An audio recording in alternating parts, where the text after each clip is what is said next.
Ilang araw matapos masunog ang kanilang bahay sa Barangay Gapal, Cauayan City, Isabela, naloko pa ang pamilya Agbayani ng scammer na nakakuha ng 3,900 pesos mula sa kanilang GCash account sa kabila ng pagtulong ng mga mabubuting individual.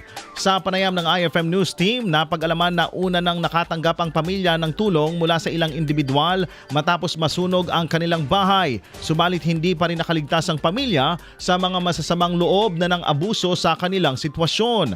Ayon kay Vanessa Acob, kapatid ni Ginang Joan Agbayani, ginamit ng scammer ang video interview ng 98.5 IFM Cauayan kay Ginang Joan at nangako ng 50,000 pesos na tulong.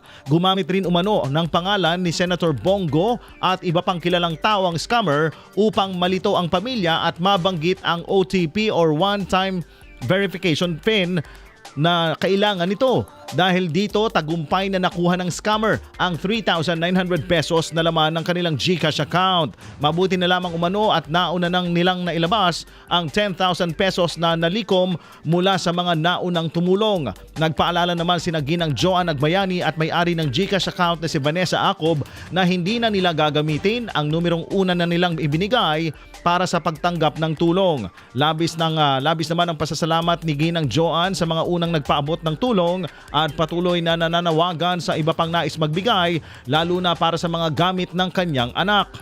Damit ma'am, nalidayak latta ma'am, ng permitiragsak ko ma'am, ta nagadutin multulong ma'am, galing sa ibang bansa, sa mga bayan-bayan dito ma'am sa Isabela ma'am, tumutulong silang lahat ma'am para mahitaguyod ulit namin ma'am at magsimula ulit kami ma'am. Marami na pong nagbigay ng mga damit ma'am, ang kailangan po namin ma'am, paglagyan nila ma'am, tapos yung mga sa kusina ma'am.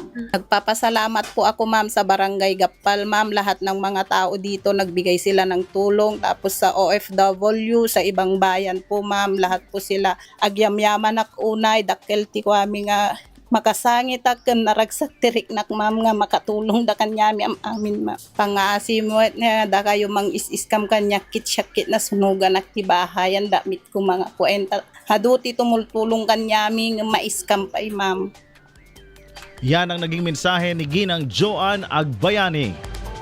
IFM News.